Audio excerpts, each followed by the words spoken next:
Tom Thibodeau after leading New York to one of their most successful seasons, their first East Finals in 25 years. Remember, Thibs led this team to the playoffs in 4 of the 5 years that he coached. He led the Knicks to consecutive 50 or more win seasons for the first time since the 90s. And now we welcome in our Stephen A. Smith. Stephen A., there's a lot of folks on our set today who are pretty surprised and pretty upset, frankly, about this firing. What say you? They should feel that way. I'm upset about it, too. I don't think this was fair to Tom Thibodeau at all. And I'm somebody that has been very critical of him in terms of his lack of use of his bench, not really prepping guys to really be able to contribute come playoff time, not going deep enough.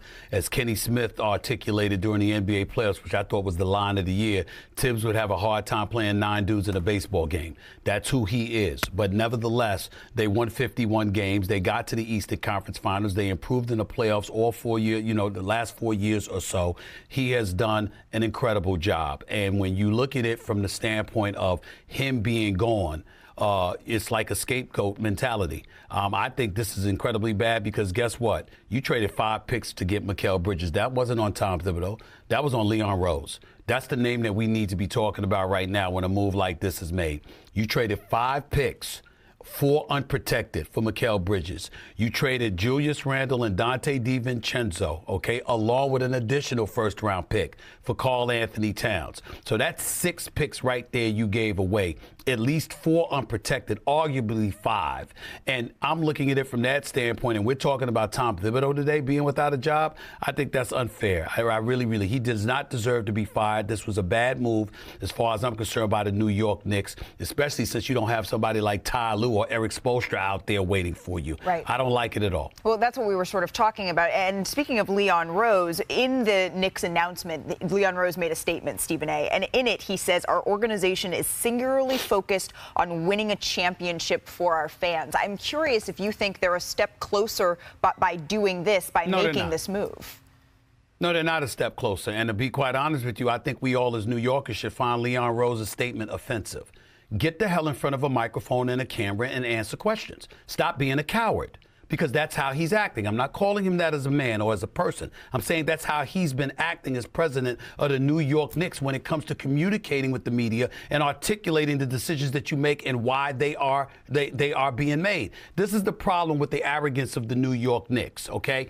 They deserve credit for what they've achieved. I applaud them for elevating us from basketball purgatory into relevance. I truly believe that. But in the same breath, when you make the potpourri of decisions that you have made, could you have the decency to stand before the media and answer the questions? Stand before the growing public and answer the question. That statement is as weak as it gets. It emanates from a James Dolan-run organization who doesn't want to communicate with the media himself, who never wants to answer any questions, and they get away with it because they don't have to answer to anybody because they know that Knicks fans are still going to show up at Madison Square Garden, patronizing their product and their brand, and doing everything that they can to make sure that they support the team. The New York Knicks as an organization know that that's coming. They know that you're going to support the Knicks no matter what Leon Rose does, no matter what James Dolan does, and that's why they get away with acting the way that they're acting. Leon Rose has done a damn good job.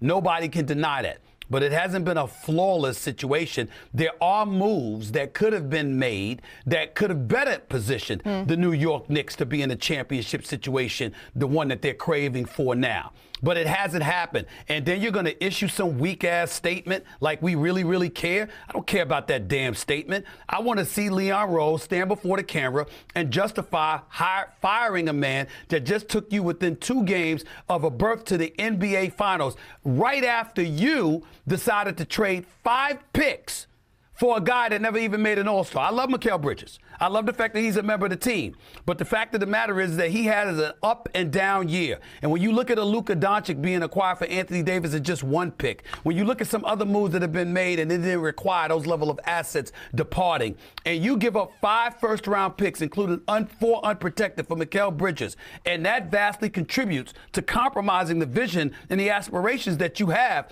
stand before the media and answer them damn questions.